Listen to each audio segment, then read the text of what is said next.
अब ये प्रसंग चल रहा है शंका समाधान, जो कि ये धार्मिक कार्यक्रम आस्था चैनल के ऊपर भक्तात्माओं के पास पहुंचा। एक भिन्न ज्ञान होने से ढेर सारी शंकाओं का होना स्वाभाविक है। भक्तात्माओं के बहुत ही प्यार भरे विनम्र भाव से शंका निवारण के लिए प्रसन्न आते हैं। एक भक्त ने पूछा कि आपने बताया कि जैसे भगवान श्री कृष्ण विष्णु अवतार हैं और उन्होंने राजा मोरध्वज के पुत्र ताम्रध्वज को उस ताम्रध्वज के पिताजी और माताजी से ही आरे से 2 भाग करवा के और जीवित कर दिया। बाद में वो बिल्कुल मृत हो गया था। और आप ही ने बताया कि जैसे सुदामा ने भगवान श्री कृष्ण के निमित्त कुछ चावल लेके गए थे, वो भेंट किए थे और भगवान श्री कृष्ण ने एक दुखी जीव को तुरंत सुखी किया।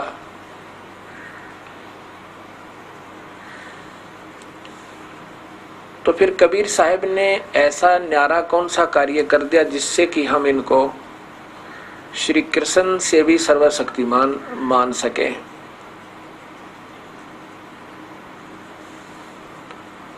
बिल्कुल भक्तात्मा, आपकी जो शंका है बहुत ही अच्छी है।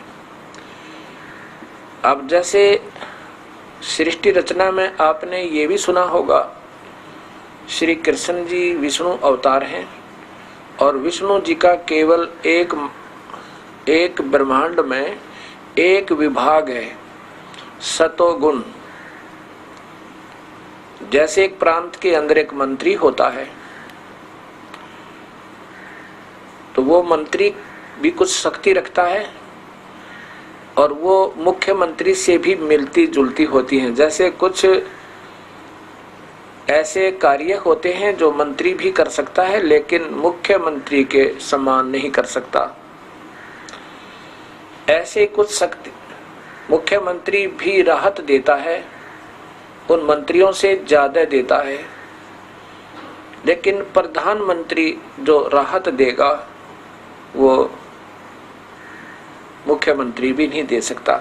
इससे इनके मिलते जुलते गुण होते हैं और समर्थता का ज्ञान जैसे ही आपने परिभाषा प्रभु की देखा ये इस पवित्र आस्था चैनल पर,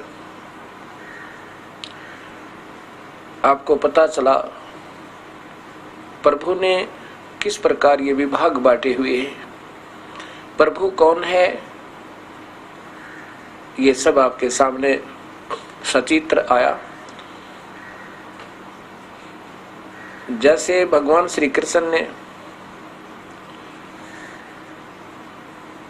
राजा मोरध्वज के पुत्र ताम्रध्वज को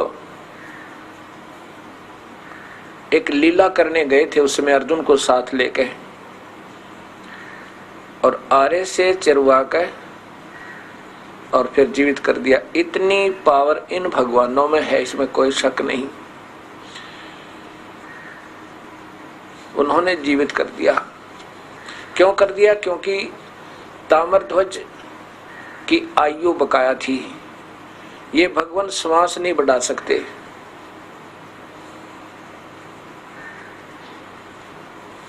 इतनी शक्ति इनके अंदर है कि ये ऐसे बिल्कुल टुकड़े टुकड़े हो गया हो उसको भी जीवित कर सकते हैं। जब तक इनके श्वास हैं ये श्वास नहीं बढ़ा सकते। और कबीर परमेश्वर श्वास भी बढ़ा सकता। श्वास मीन आयु बढ़ा सकता है, उनका जीवन बढ़ा सकता है, ये जीवन नहीं बढ़ा सकते। जैसे महाभारत के युद्ध में अभिमन्यु चक्रव्यूह के अंदर वीर गति को प्राप्त होता है।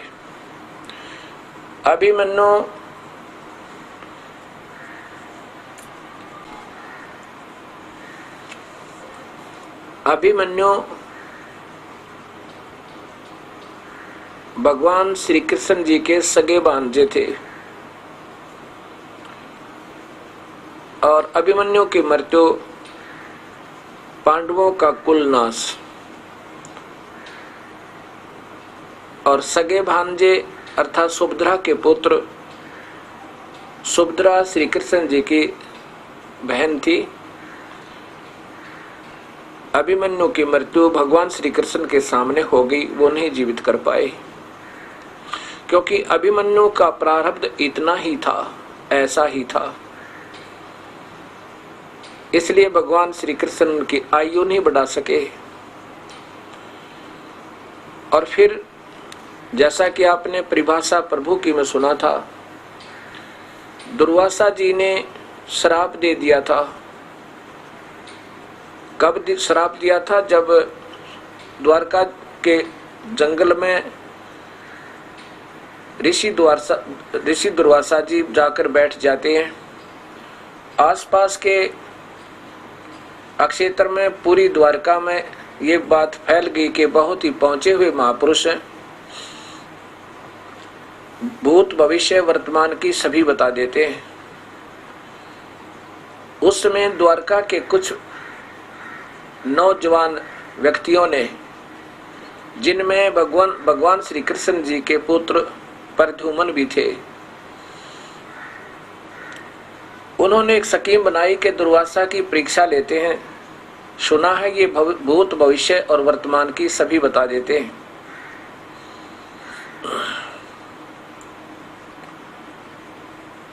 उन्होंने क्या किया? भगवान श्री कृष्ण के पुत्र प्रद्युम्न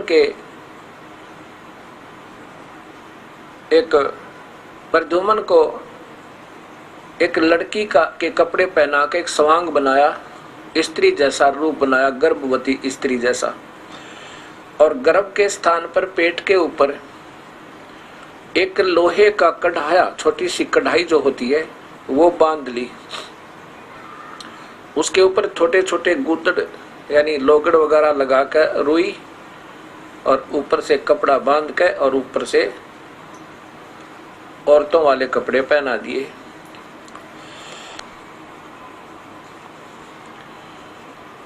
और साथ में एक प्रद्युम्न का एक नकली पति बना लिया।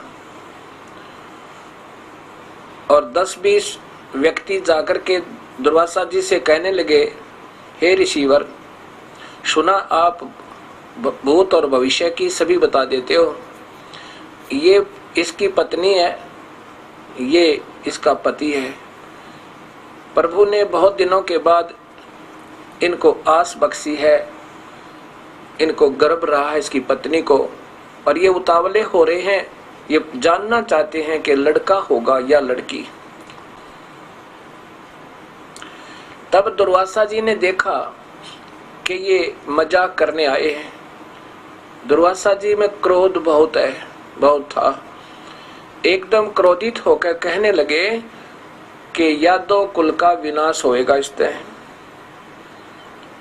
यादव कुल का सर्वनाश होएगा। और बहुत नाराज हो गए, लाल आंखें कर ली, बच्चे वहां से भाग हुए, व्यक्ति सारे भाग लिए। सारी द्वारका में इस बात का बहुत विशेष जिक्र होने लगा, बहुत चर्चा हुई कि दुर्वासा जी ने जो कह दिया वो बहुत ही खतरनाक है। उनका वचन कभी पलटता नहीं, वो सिद्ध पुरुष हैं और यादवों का विनाश होने का श्राप दे दिया। द्वारका के कुछ मौजिज व्यक्ति, समझदार से व्यक्ति भगवान श्री कृष्ण के पास गए और कहा कि बच्चों ने दुर्वासा से मजाक कर दिया और दुर्वासा जी ने श्राप दे दिया कि यादव कुल का विनाश होगा। श्री कृष्ण जी ने कहा कि आप सभी वहां जाओ, दुर्वासा जी के चरणों में प्रार्थना करो संत दयालु होते हैं, वो बख्श देंगे। कहना कि बच्चों ने मजाक कर दिया, ऋषिवर आप ही के तो बच्चे हैं। वही व्यक्ति सैकड़ों की संख्या में ऋषि दुर्वासा जी के पास गए, अक्षमा याचना की, बच्चों को भी साथ लेकर गए और कहा बच्चों अक्षमा याचना करो, मैं ऋषि जीते हैं। दुर्वासा जी ने कहा कि भाई मैंने जो कहना था वो कह दिया, अब मेरा वचन वापस नहीं हो सकता, मैं कुछ नहीं कर सकता। अपने बच्चों को पहले समझा के रखा करो, संतों के साथ मजाक अच्छे नहीं होते। सभी व्यक्ति खूब याचना कर ली, जब नहीं माने दुर्वासा जी तो वापस आ गए। श्री कृष्ण जी के पास जाकर फिर कहते भगवान विनाश हो गया, आप तो समर्थ हो, सर्वशक्तिमान हो, जो चाहो सो कर सकते हो, आप ही अब रक्षा करो दाता। श्री कृष्ण जी ने कहा कि भाई ऐसा करो, क्यों घबराते हो, किस चीज से विनाश होगा? इसी से ना जो कड़ाहा पेट पर बांध रखा था, जो गर्भ बना रखा था नकली।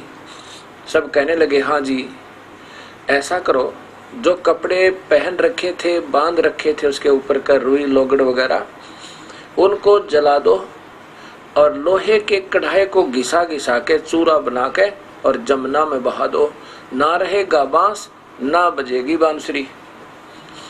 बड़े प्रसन्न हुए, सभी बड़े प्रसन्न हुए। अब बहुत अच्छा तरीका बताया। सभी ने उन गुदड़ गाभों जितने भी कपड़े उपड़े बांध पैर रखे थे, ऊपर बांध रखे थे, वो जला डाले और उस लोहे के कढ़ाई को पत्थर से घिसा घिसा के चूरा बना के और जमुना में बहा दिया। उस कढ़ाई का एक कड़ा, साइड में दो कड़े होते हैं उनको पकड़ने के लिए, एक कड़ा नहीं घिस पाया। ऐसे आलसी व्यक्ति को दे दिया, उससे वो घिसा नहीं। उसकी ड्यूटी लगाई थी कि तूने ये कड़ा ही घिसाना है सारा, चाहे कितने दिन में घिसा, इसका चूरा बनाकर बहा देना। उसने जब देखा कि सभी अपना काम निपटा कर जा रहे हैं, तू अकेला रह गया। उसने वो थोड़ा सा घिसा था, वो सारा पानी में फेंक दिया जमुना में। किसने देखा, कौन देखेगा इसको? अब वो कड़ा जो था घिसने से चमकीला हो गया था, लोहे का कड़ा, वो कढ़ाई का लोहे का कड़ा। तो उधर से जब वो चमकीला हो गया तो जो ही उसने पानी में डाला, एक मछली ने खा लिया, कोई खाद्य पदार्थ समझ के। कुछ दिनों के बाद क्या होता है, एक शिकारी ने वहां, वो मछियारे ने जाल डाला, उसमें मच्छी पकड़ी, मच्छी को काटा तो उसके अंदर से एक सफेद वो धातु जैसा चमकीला कड़ा निकला। उसने पहले सुनार को दिखाया, सुनार ने कहा कि ये तो लोहा है, बहुत अच्छा इस्पात है। लोहार के पास लेके गया, उसे कहा कि इसका तो क्या बना सकता है? लोहार ने कहा कि जो इसका बन सकता है वो बना दूंगा। शिकारी भी था वो जो मछियारा था, उसने कहा कि मेरा एक तीर है, उस तीर के आगे का एरो बना दे और नोकीला हिस्सा, और जहर में बुझा कर बनाना। उसने कहा, लोहार ने, बहुत अच्छा, ऐसा ही कर दिया। कुछ दिनों के बाद क्या होता है, द्वारका के अंदर यादवों का आपस में कहा सुनी होने शुरू होगी। रोज लड़ाई झगड़े होने लग गए, आपस में एक दूसरे की हत्या भी करने लगे। सभी सियाने सियाने बुजुर्ग व्यक्ति फिर इकट्ठे होकर भगवान श्री कृष्ण जी के पास गए। उनसे कहा, भगवान ना जाने नगरी का कौन सा पाप उदय हो गया, किसी ने किसी का बोल नहीं सवा रहा है, जरा सा बोलते ही आपस में लड़ने और मरने को तैयार हो जाते हैं, कुछ समाधान बताओ दाता। श्री कृष्ण जी ने कहा कि भी तुम्हारे ऊपर दुर्वासा जी का दिया हुआ श्राप प्रभावी हो गया, और ऐसा करो तो सभी ने बताया कि पूछा कि भगवान कोई समाधान बताओ। श्री कृष्ण जी ने कहा तुम ऐसा करो, सभी नर केवल मेल जितने भी यादव हो सारे के सारे जमुना में स्नान करके आओ प्रभास क्षेत्र में, जहां पर वो कढ़ा घिसा कर चूरा बनाकर जमुना में डाला था, उस चूरे के घास उग गया, उस चूरे से घास उग गया और उस घास के इतने तीखे पत्ते हो गए जैसे आपने कुसा देखी हो, कुसा डाब।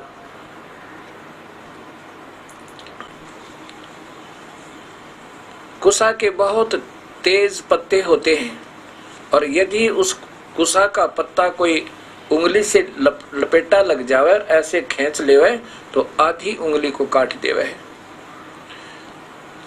वो ऐसे जैसे ईख शुगर कैन होता है, इस तरह के पत्ते, चौड़े चौड़े पत्ते का वो घास उग गया उस कढ़ाई के चूरे तय, लोहे के चूर्ण तय।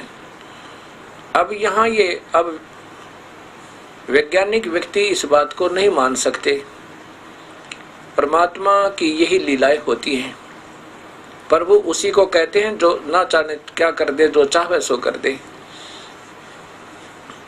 और ऐसी ये सिद्धियां होती हैं। तो ऐसा वो घास उग गया। सभी यादव स्नान करने के लिए उस क्षेत्र में पहुंच गए जहां पर वो चूरा डाला था कढ़ाई का। सब बच्चों को भी ले गए, नवजात शिशुओं को भी ले गए साथ के, कहीं किसी पर श्राप ना रह जा, किसी पर ये साप ना रह जा। अपने बच्चों को, छोटे छोटे बच्चों को, मतलब नर को सब ले गए। वहां जाकर के आपस में फिर कहा सुनी शुरू होगी, छोटी छोटी बातें, गाली गलोच, क्योंकि पहले से उनका मन मुटाव चल ही रहा था। वहां फिर मुक्का मुक्का एक दूसरे को मारने लगे। वो घास उखाड़े जो उस चूर्ण से उगा था, लंबा लंबा, उसको उखाड़े ऐसे मार दे, गर्दन के चारों तरफ ऐसे लपेटा आवर, ऐसे खींचते, दो टुकड़े हो जा, गर्दन कट के धड़ से अलग हो जावे। ऐसे 56 करोड़ यादव, जिसमें भगवान श्री कृष्ण के पुत्र और पौत्र भी विनाश में आए। वहां पर भगवान श्री कृष्ण उनकी रक्षा नहीं कर पाए। ये काल का जाल है। इन प्यारी आत्माओं को श्री कृष्ण अर्थात भगवान विष्णु, ब्रह्मा, शिव को भी ये धोखे में रखा है, अपना उल्लू सीधा कर लेता है, इन्हीं से तप करवाता है, इनको एटम बम बना लेता है और फिर स्वयं उसका प्रयोग करता है। जैसे दुर्वासा जी ने वेदों को पढ़ा और वेदों में पाया कि ओम नाम का जाप और खूब ध्यान यज्ञ करे, क्योंकि वेदों में ऐसा लिखा है कि चौथे यज्ञ जो है वो ध्यान यज्ञ है। और ध्यान यज्ञ जब व्यक्ति करता है तो उसको अन्य यज्ञ नहीं करनी पड़ती, क्योंकि चौथे आश्रम में जब ये प्राणी पहुंच जाता है उसमें ना तो ये द्रव्य यज्ञ कर सकता, ना हवन यज्ञ कर सकता, क्योंकि उसमें घर से बाहर चले जाते थे, वानप्रस्थ हो जाते थे। ऐसा मनु जी ने ये इस जीवन को 4 हिस्सों में बांट दिया था। तो उसमें उनके पास कोई ऐसा द्रव्य नहीं होता था, धन नहीं होता था जिससे वो ये भंडारा आदि कर सके, धर्म यज्ञ कर सके, हवन कर सके, इसलिए वो ज्यादातर ध्यान लगाते थे।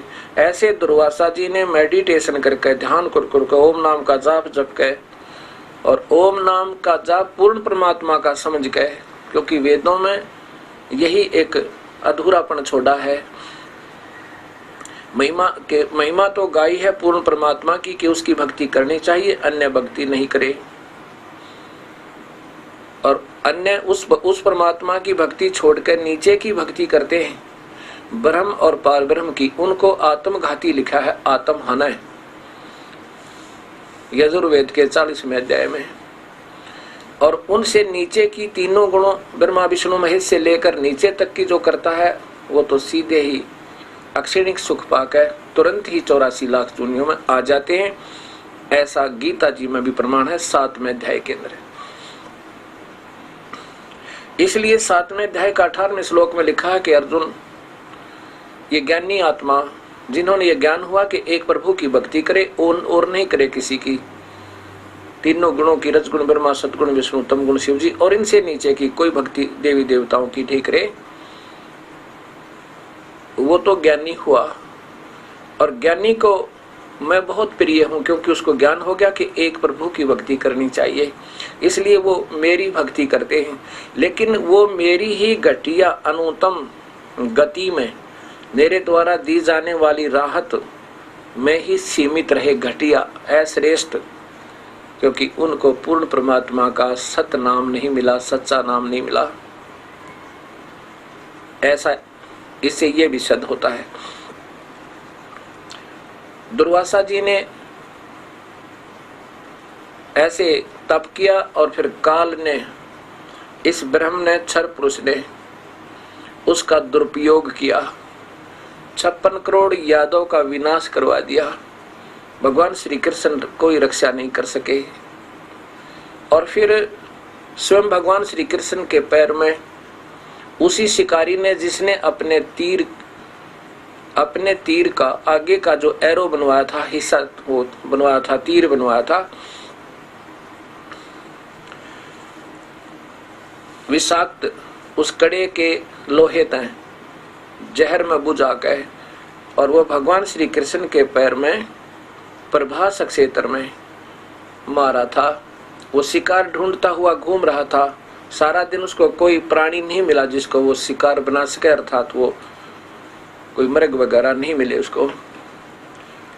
तब वो घूम रहा था, भगवान श्री कृष्ण जी को ये पता लग गया था कि यादव का विनाश हो चुका है, और जाकर के प्रभास क्षेत्र में ही एक वृक्ष के नीचे लेट जाते हैं। ऐसे अपने पैर को दूसरे पैर के घुटने पर रख कर, ऐसे सामने ये पैर का पंजा दिखाई दे रहा था, तलवा दिखाई दे था।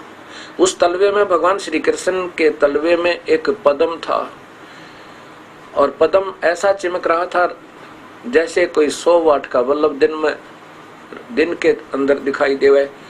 उसका निशान सा दिखाई देता है कि कोई वस्तु चमकीली है।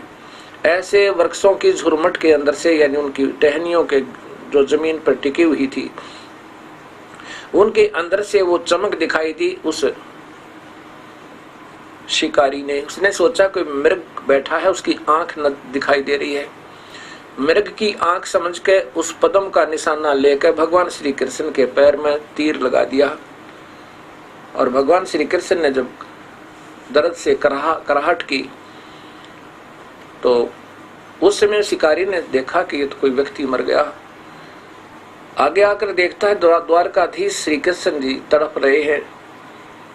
जब चरणों में गिर के वो बहेलिया,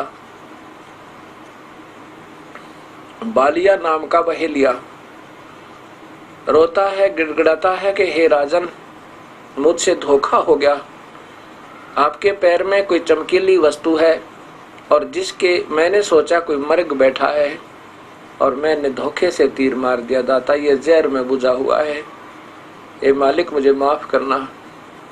श्री कृष्ण जी ने कहा कि बहेलिया, बालिया नाम था उसका भी,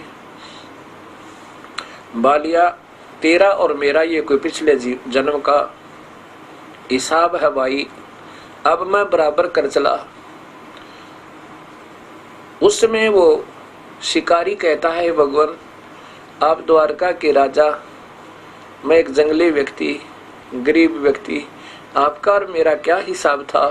श्री कृष्ण जी ने कहा कि पिछले त्रेता युग में आप तो थे सुग्रीव के भाई बाली और मैं था रामचंद्र, दशरथ पुत्र रामचंद्र, और उस समय मैंने आपको एक वृक्ष की ओट लेकर मारा था, आपका वध किया था।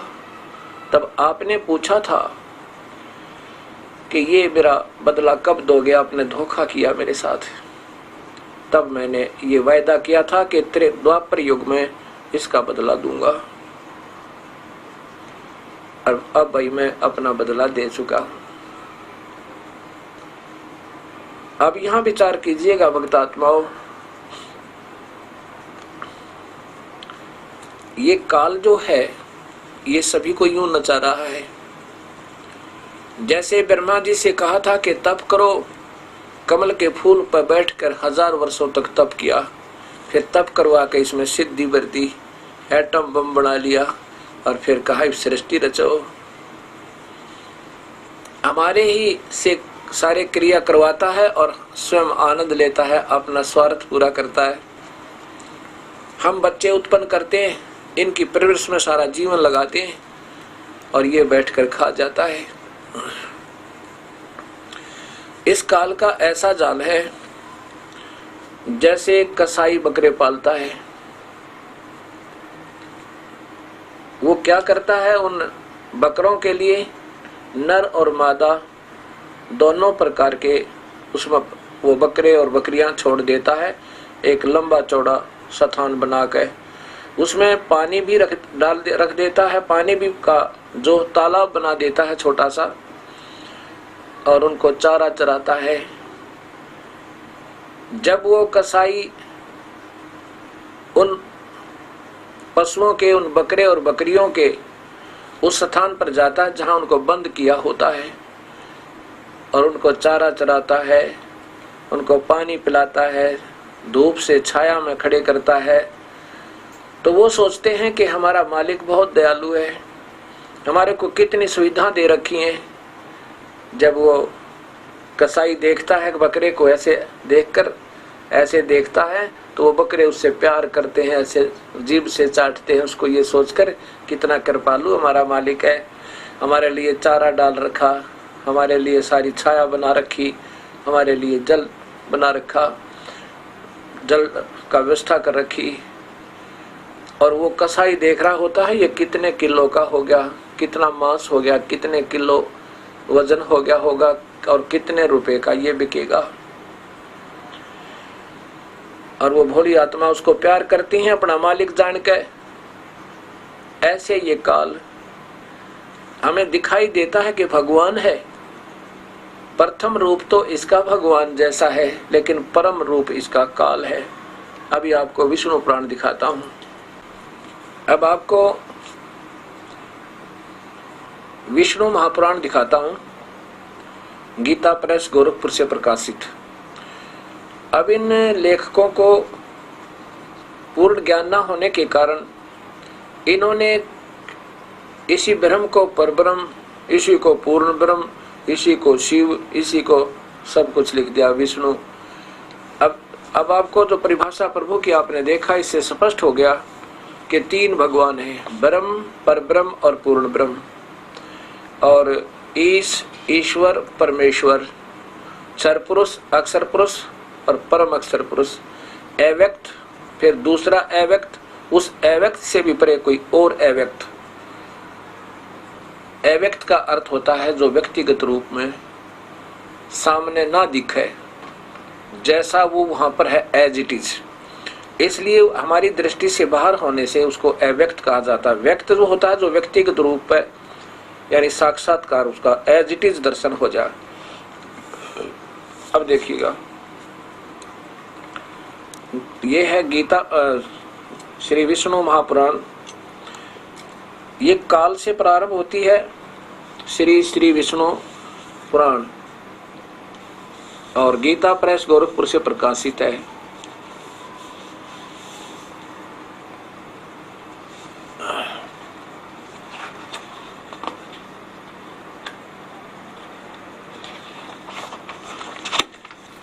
इनके लेखक हैं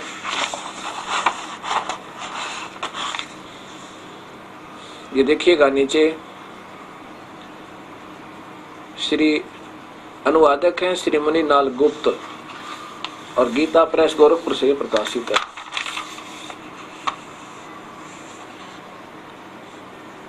अब इसके 4 और 5 पृष्ठ पे ऊपर देखिएगा प्रश्न नंबर ये 4 इधर, इसमें नीचे देखिएगा यहाँ पर है, ये तो संस्कृत हिंदी है इसकी। यहाँ लिखा है कि परब्रह्म का प्रथम रूप पुरुष, पुरुष माने भगवान, अव्यक्त और व्यक्त, ये तो अपने हिसाब से लिख रही है, अव्यक्त और व्यक्त इसके अन्य रूप हैं, तथा काल उसका परम रूप है। पहला तो भगवान जैसा दिखे, प्रभु जैसा, लेकिन उसका परम रूप काल है। ये परम रूप, वास्तविक रूप काल है, जो कहता अर्जुन ये मेरा परम रूप है। नीचे देखिए, भगवान विष्णु जो व्यक्त, वह तो परब्रह्म कह रहे थे, अब विष्णु, भगवान विष्णु जो व्यक्त अव्यक्त पुरुष काल रूप से स्थित है, इसे इनकी बालवत क्रीड़ा ही समझो। और यहाँ देखिएगा, हे द्विज, काल रूप भगवान अनादि हैं, इनका अंत नहीं है, इसलिए संसार की उत्पत्ति, स्थिति, प्रलय भी कभी नहीं रुकते। पुरुष के प्रकृति से पृथक हो जाने पर विष्णु भगवान का काल रूप परिवर्त होता है। सीधा सा लिखा है, जब ये प्रकृति का अपनी पत्नी के साथ ब्रह्मलोक में रहता है, उससे अलग हो जाता है, तभी अपने वास्तविक रूप में हो जाता है। देख लो, हे मैत्रेय, प्रलय काल में प्रधान के सबब साम्यावस्था में स्थित हो जाने पर और पुरुष के प्रकृति से पृथक हो जाने पर विष्णु भगवान का काल रूप परिवर्त होता है। नीचे देखो, ब्रह्मादि समस्त ईश्वरों के ईश्वर, ब्रह्मादि, ब्रह्मा विष्णु महेश के भी पिता हैं ये। विष्णु ही समष्टि, व्यष्टि, ब्रह्मादि जीव रूप तथा महत रूप से स्थित है। अब यहाँ देखना होगा भक्त समाज ने कि ये जितने भी पुराण हैं पहले काल से प्रारंभ होती हैं, चाहे वो शिव पुराण है चाहे विष्णु पुराण है। और इसमें स्पष्ट लिखा है कि उस काल का प्रथम तो पुरुष रूप है और वास्तव उसका रूप काल है। जैसे गीता जी में लिखा है कि अर्जुन, ये जो मैंने आपको अपना परम रूप दिखाया, ये ना किसी वेदों में वर्णित विधि से और न ही किसी क्रिया से, न जप से, न तप से, कोई नहीं देख सकता तेरे सिवा, ना पहले देखा और ना ही कोई देख सकता।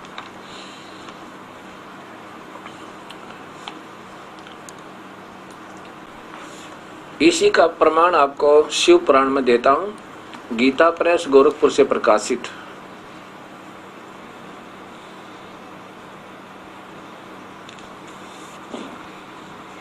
इसमें देखिएगा इनका जो श्री शिव पुराण, संक्षिप्त शिव पुराण, नीचे इनके लेखक हैं, संपादक हैं हनुमान प्रसाद पोदार, और ये गीता प्रेस गोरखपुर से प्रकाशित है। मुद्रक हैं गीता प्रेस गोरखपुर। इनके ये प्रश्न नंबर देखिएगा इधर 100 और 101 पर, यहाँ से प्रारंभ होता है। ये प्रकृति सर्वेश्वरी, ये तो माया का जिक्र है। प्रकृति देविका, त्रिदेवों की जननी, ब्रह्मा विष्णु महेश की उत्पन्न करने वाली, उनकी माता यही है जिनकी 8 भुजाएं हैं, उसी को प्रकृति कहते हैं। अब यहाँ बताया है कि वे जो सदाशिव हैं उन्हें परम पुरुष ईश्वर शिव, शंभु और महेश्वर कहते हैं।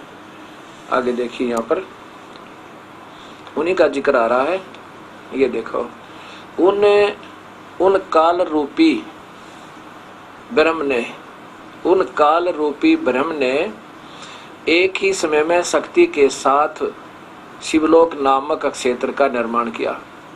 ये काल रूपी भगवान ने, काल रूपी ब्रह्म, ये ब्रह्म जो है ये काल है। अभी आपके सामने शिव पुराण बता रहा है, और मैं यही बताना चाह रहा है ये दास भी आपको कि हमारे शास्त्रों में सब प्रमाण विद्यमान है। एक बार तो सब भक्तात्मा जो प्रथम बार देखेंगी तो बहुत बुरा लगूंगा आपको, ऐसा लग रहा होगा कि ये तो बहुत संत नादान लगे, हर समय एक दूसरे की क्रिटिसाइज ही करता रहता है कि नहीं। आपको क्रिटिसाइज नहीं लगेगी यदि आप इस परिभाषा प्रभु की ये शंका समाधान को भी देखते रहोगे। कुछ दिनों के बाद आप स्वयं महसूस करोगे कि हम गलत सोच रहे थे। मेरा कोई उद्देश्य नहीं किसी को बड़ा और छोटा बताने का, ना ही मेरी औकात है। मैं तो एक बहुत तुच्छ बुद्धि का जीव हूँ, आज भी हूँ। मैं तो सिर्फ आपके सामने शास्त्र दिखा रहा हूँ और एज ए टेप रिकॉर्डर इनको कुछ पढ़ रखा है, कुछ याद कर रखा है, कुछ आपको दिखा रहा हूँ एज इट इज। मेरा तो इतना ही कार्य है। और हो सकता है कोई दास ने कोई टिप्पणी ऐसी कर दी हो, क्योंकि मैं भी दुखी था, तलाश थी प्रभु की। और इन संतों के जो पढ़ते थे इनके अपने बनाए हुए वेद और गीता को छोड़कर गीता का सरलार्थ भी ढंग से नहीं कर पाए थे और ना ही वेदों को ढंग से सरलार्थ हो पाया। इसलिए वहां तक तो हम बहुत देर में जाते। पहले तो ये सोचा करते थे कि इन महात्माओं ने, संतों ने, जिन्होंने अपने अपने अनुभव बनाए हैं, उनसे कुछ ले लें, क्योंकि हमारा इतनी हिम्मत नहीं इतने बड़े वेदों को और गीता जी को हम उनका सरलार्थ समझ सकें, उनका भावार्थ समझ सकें। जिस भी संत की लेखनी सब लेख देखा करते थे, वो ना जाने कहां से शुरू करते थे और कहां छोड़ देते थे, कोई उसका सिर और पैर नहीं मिलता था। अब जब इस दास के ऊपर कृपा हुई मेरे परम पूज्य भगवान तुल्य मेरे गुरुदेव की, अब याद करता हूं उस दिन को। ही परमेश्वर, वो शुभ दिन कैसे आया, कैसे रजा करी दाता आपने। ये मेरे परम पूज्य गुरुदेव जी, उस समय ये दास जूनियर इंजीनियर की नौकरी करता था और लगभग 5 वर्ष हो गए थे उपदेश लिए ने। तब इन्होंने कृपा बख्श दी, कहा कि नाम दिया करो। इस परमेश्वर तुल्य संत ने इस दास के ऊपर कृपा की। मेरे पूज्य गुरुदेव जी का नाम है स्वामी रामदेवानंद जी महाराज। इस दास को आदेश दिया कि आप उपदेश दिया करो और कहा था कि मैं तेरे साथ रहूंगा, दूर नहीं जाऊंगा, हरदम तेरे सिर पे रहूंगा। उस दिन के बाद ये दिन याद रहता है प्रभु कैसे रजा करी। उस समय इस गुरुदेव जी की आयु लगभग 113 वर्ष की थी। अपने जीवन का सारा ही सारे जीवन का इस दास के ऊपर उलेट दिया। कहते हैं गुरु मेहर करे तो कागा से हंस बना दे। हम तो कव्वे थे, कोई भला बुरा नहीं देखा करते थे, हमें हंस बना दिया। और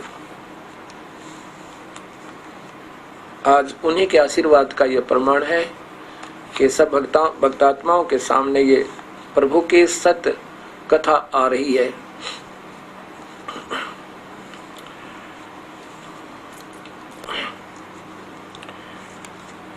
अब जो बता रहा था आपको कि काल जो है सबको नचा रहा है, ब्रह्मा विष्णु महेश को भी नहीं बख्श रखा इसने। अब जैसे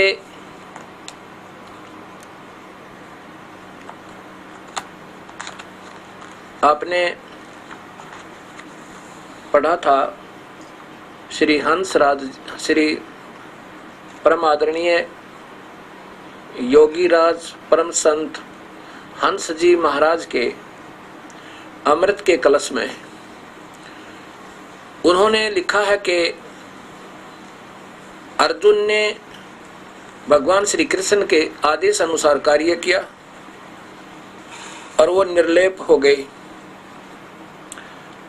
युद्ध भी किया, भजन भी किया, फिर उनको कोई कर्म नहीं लगा, वो निर्लेप हुए।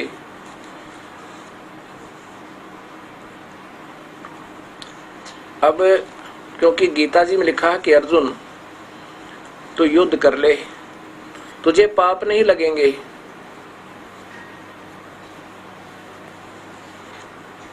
ये सर्वविदित है। अर्जुन ने भगवान आदेश पर युद्ध किया और भगवान के निर्देशन में ही रहे वो सारे युद्ध में। युद्ध के बाद जब पांडव विजयी हुए और कौरवों की पराजय होगी, उसमें युधिष्ठिर जी को राजगद्दी दे दी भगवान श्री कृष्ण ने और स्वयं द्वारका चले गए। कुछ दिनों के बाद युधिष्ठिर जी को बहुत बुरे बुरे स्वप्न आने लगे, जैसे कटे हुए शीश के व्यक्ति धड़ जैसे उनके घर में घुस रहे हो, हजारों बहनें विलाप कर रही हो और कह रही थी जैसे कि हे राक्षस राजा, हमारे पतियों के खून पी करके आज तू आनंद मना रहा है। अनाथ बच्चे बिलख रहे हैं, रो रहे हैं, बहन चूड़ियां फोड़ रही हैं अपने सुहाग उजड़ जाने पर। इस भयंकर दृश्य को देख के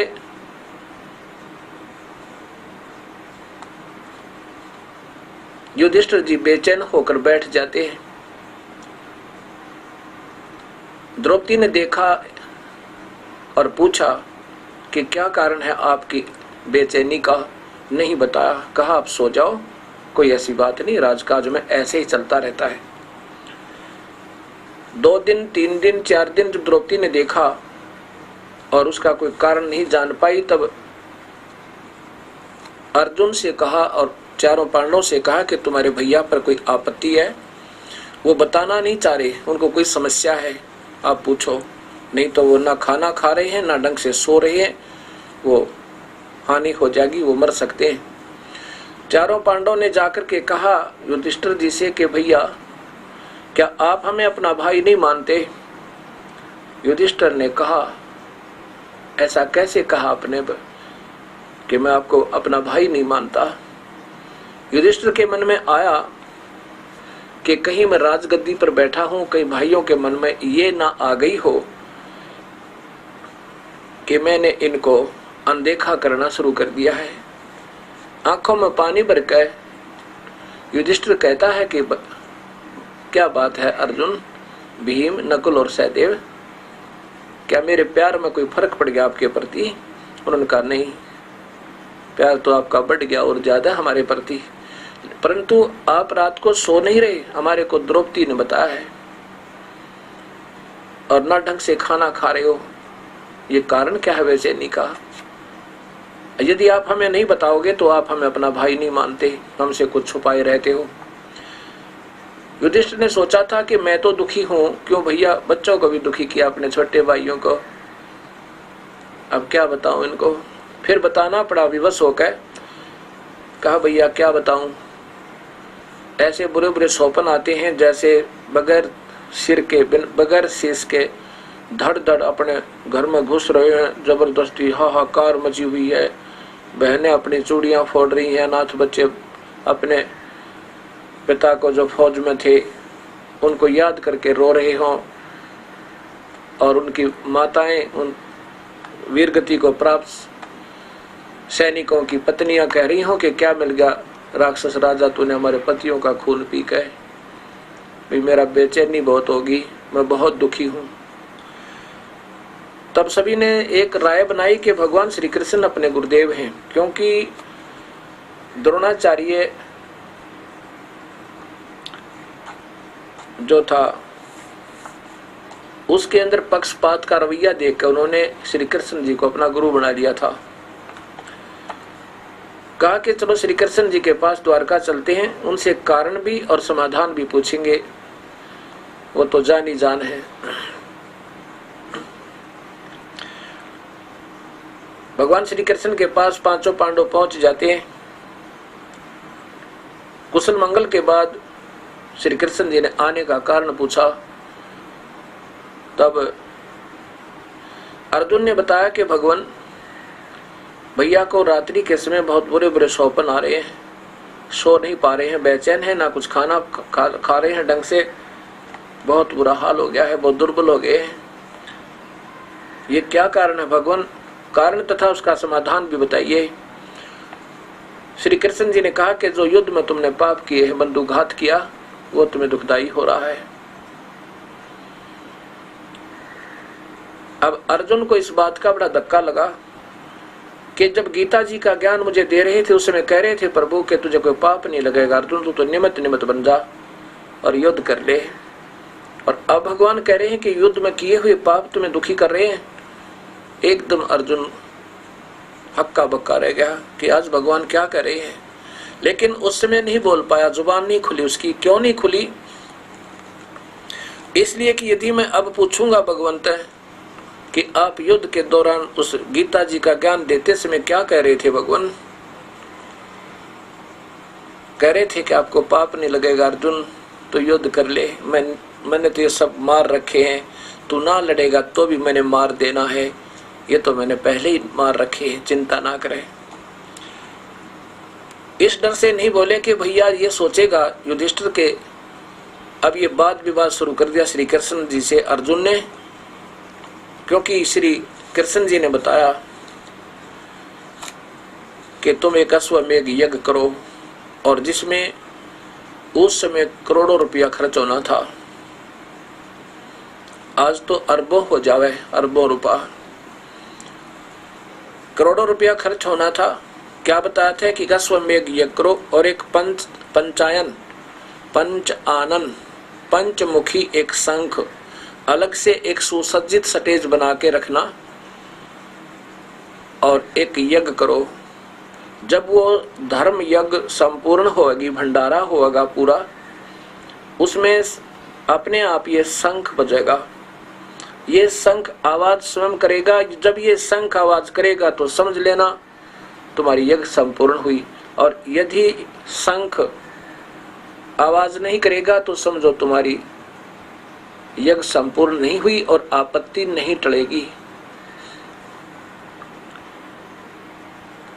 अब इस बात को देखकर कि उसमें करोड़ों रुपया खर्च होना था, अर्जुन ने अपनी जुबान को लॉक लगा दिया, ताला लगा लिया कि यदि अब भगवान को टोकूंगा, कहूंगा कि भगवान आप क्या कह रहे थे गीता जी में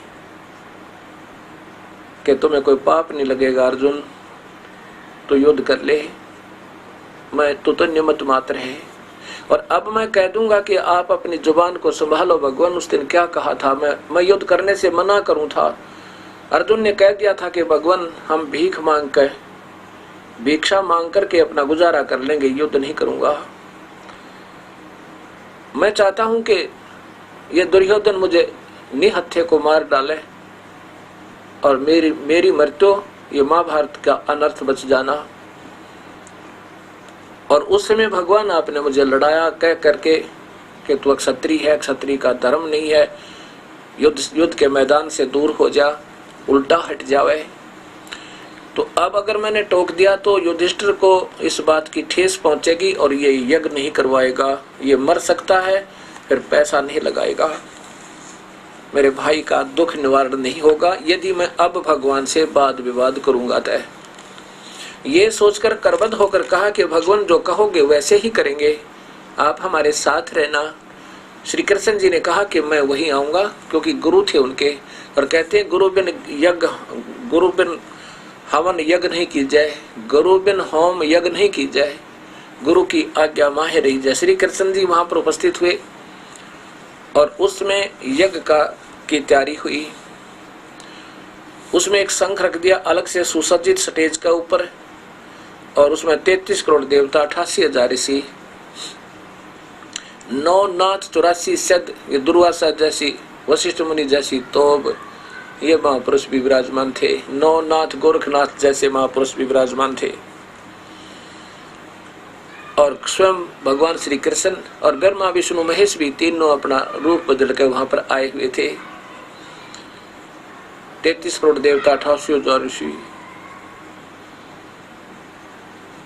भंडारा प्रारंभ हुआ, सबने भोजन पा लिया, शंख नहीं बजा। उसमें युधिष्ठिर ने भगवान श्री कृष्ण जी से कहा कि हे भगवान, हम बहुत पापी प्राणी हैं, हमारा यज्ञ पूर्ण नहीं हो सकता, हमने तो जुल्म कर रखा है। मुझे याद आ रही है वो युद्ध के दृश्य दिखाई दे रहे हैं, हाहाकार मची हुई थी, खून की नदी बहगी थी, दाता हमारे ये संकट नहीं टल सकते। भगवान श्री कृष्ण ने कहा कि जिससे ये संकट टल सकते हैं, जिससे ये यज्ञ संपूर्ण हो सकती है, वो महापुरुष अभी तक आए नहीं है।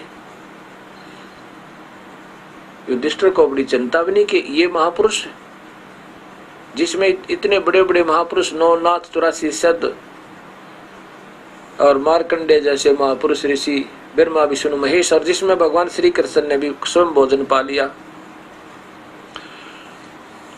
तो इनके भोजन खाने से शंख नहीं बजा। तो युधिष्ठिर भगवान श्री कृष्ण के मुख की तरफ देख रहा है बहुत मायूस सा होकर, कहता भगवान इन महापुरुषों के और भोजन खाने से शंख नहीं बजा, हमारे संकट नहीं टले, ये दाता इनसे भिन्न कौन शक्ति है।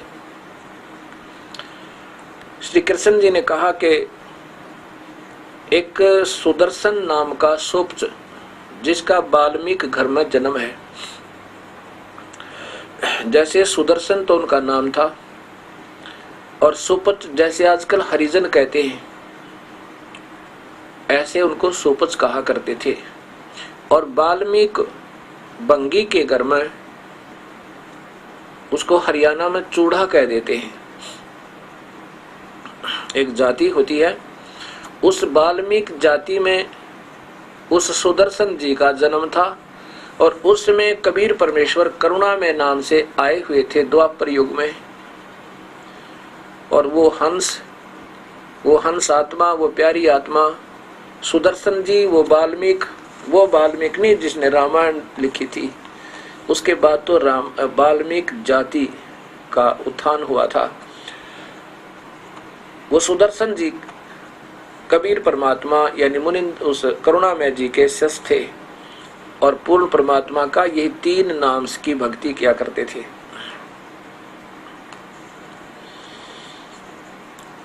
वो उनका शिष्य था।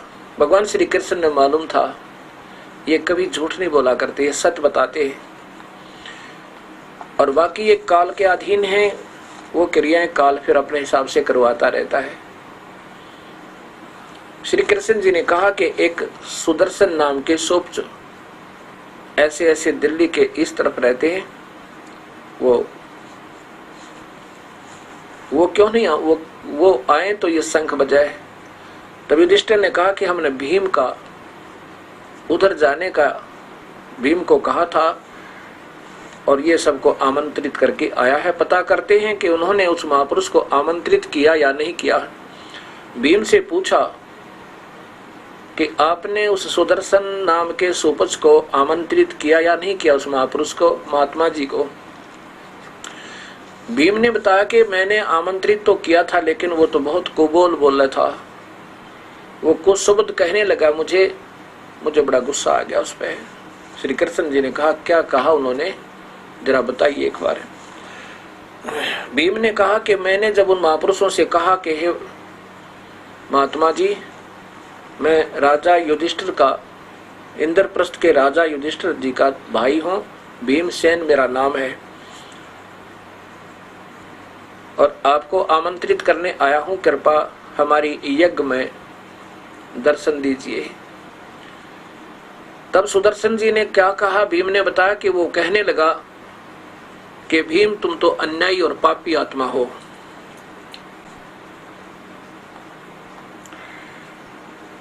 तुमने तो इतना जुल्म किया हुआ है, महाभारत के अंदर करोड़ों बहनों को विधवा किया, करोड़ों बच्चों को अनाथ कर दिया, उन बहनों की आंसू नहीं सूखी है अभी तक अपने पतियों की याद में, उन अनाथ बच्चों को अभी तक अपने पिता की आने की उम्मीद है, पापा आएंगे, हमारे लिए वस्त्र लाएंगे, हमारे लिए केले लाएंगे। उन बच्चों की ये मासूम बातें सुनकर वो उनकी माएं बार बार रो रही हैं, टक्कर मार रही हैं और तुम मौज मार रहे हो। तुम्हारे पाप के अन्न को जो खाएगा सीधा नरक जाएगा।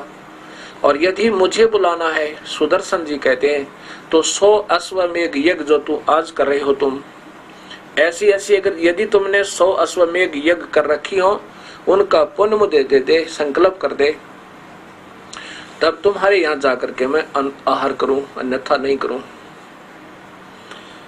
तुम तो पाप आत्मा हो, तुम्हारे लिए तो नरक भी अलग बनाएगा भगवान धर्मराज। तो श्री कृष्ण बोले आपने क्या कहा, फिर उनके प्रति उत्तर में वो भी बताना जरा। भीम जी ने कहा कि मैंने आपका डर लगा नहीं तो उसको कूट देता। मैंने उसको कहा कि आना है, तेरी इच्छा ना आना तो मत आना। श्री कृष्ण जी ने कहा कि नादान संतों को ऐसे नहीं बोला करते, आपने मुझे बताना था कि इसका समाधान करते कुछ। ऐसा जो तूने कहा है तो भी तू पाप का भागी हो गया। संतों की बातों को सुनकर और अपना श्रद्धा से आ जाना चाहिए। आपको स्वीकार्य है तो ठीक है, नहीं तो वाद विवाद नहीं करना चाहिए। श्री कृष्ण जी ने कहा कि चलो मेरे साथ, आज तुम्हारा काम उन्हीं उसी महापुरुष से पूर्ण होगा, अन्यथा इस पृथ्वी पर कोई है नहीं जो इस तुम्हारे इस कार्य को पूरा कर दे। अब कहते हैं ना, मरता क्या नहीं करता। पांचों पांडव, छठे कृष्ण भगवान और लेकर रथ पहुंच गए। 1 किलोमीटर की दूरी पर रथ रोक दिया। भगवान श्री कृष्ण ने कहा कि सब जूते उतार के रथ में रख दो और नंगे पैरों चलो उस महापुरुष के पास। उस दिन क्या लीला होती है कि कबीर परमेश्वर करुणा में नाम से आए हुए थे। उन्होंने क्या किया, अपनी गुप्त प्रेरणा से सुदर्शन जी को कहीं और भेज दिया 15-20 दिन के लिए। ऐसा मन में आया कि चलो आज इधर घूम के आते हैं, कहीं दूर चले गए रिश्तेदारी में। और उधर से कबीर परमेश्वर करुणामय जी उस अपने प्यारे हंस आत्मा का रूप बनाकर उसी कुटिया में झोपड़ी में विराजमान हो गए। श्री कृष्ण जी और पांचों पांडव जब वहां पर पहुंचे, श्री कृष्ण जी ने दंडवत प्रणाम किया कबीर परमेश्वर को, जो सुपत रूप में, सुदर्शन रूप में अपने कुटिया में विराजमान थे झोपड़ी में। पांचों पांडवों ने भी किया। जब श्री कृष्ण जी ने दंडवत किया तो पांचों पांडवों ने भी दंडवत किया।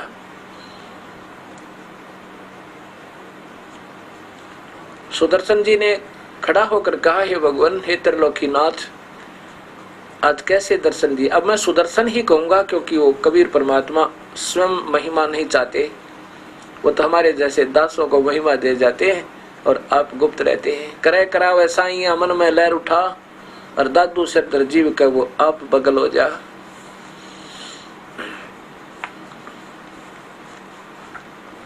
कहा कि हे त्रिलोकीनाथ, कैसे दर्शन दिया आज गरीब झोपड़ी पे। ओहो, इस दास को दंडवत कर रहे हो, मुझे क्यों पाप का भागी बनाते हो। आप त्रिलोकीनाथ, विशंबर नाथ, आप वास्तव में महान हो। श्री कृष्ण जी ने कहा कि रिसीवर, हे परमेश्वर, क्योंकि वो मालिक कबीर परमेश्वर के पास भी वो शक्ति है कि ये बुद्धि खोल देता है। ऐसे ही जब तक काल की रेंज में होते हैं तो गीता में लिखा है कि सब व्यक्तियों की बुद्धि ज्ञान मेरे हाथ में है, जब चाहे इनमें ज्ञान भर दूं, जब चाहे इनमें अज्ञान अंधेरा भर दूं। तब कबीर साहब ने उनका ज्ञान खोल दिया और सामने देखे वो परमेश्वर तुल दिखाई दिए। तब श्री कृष्ण भगवान ने कहा था, हे सृजनहार, आप एक बार राजा युधिष्ठिर के यज्ञ में दया करो, पग फेरा करो, वहां आपको सभी आमंत्रित करने आए हैं। सुदर्शन जी ने कहा कि मैंने इस भीम को, क्योंकि वो सबसे मोटा तगड़ा अलग दिखाई दे रहा है, मैंने इस भक्त जी से कहा था वो मेरी शर्त पूरी कर दे। तो क्या कहा था कि 100 अश्वमेघ यज्ञ का फल मुझे दो तो मैं तुम्हारे साथ चलूं, नहीं तो नहीं। श्री कृष्ण जी ने कहा कि हे परमेश्वर, आप तो चारों युग में आते हो, आप तो चारों युग में आते हो,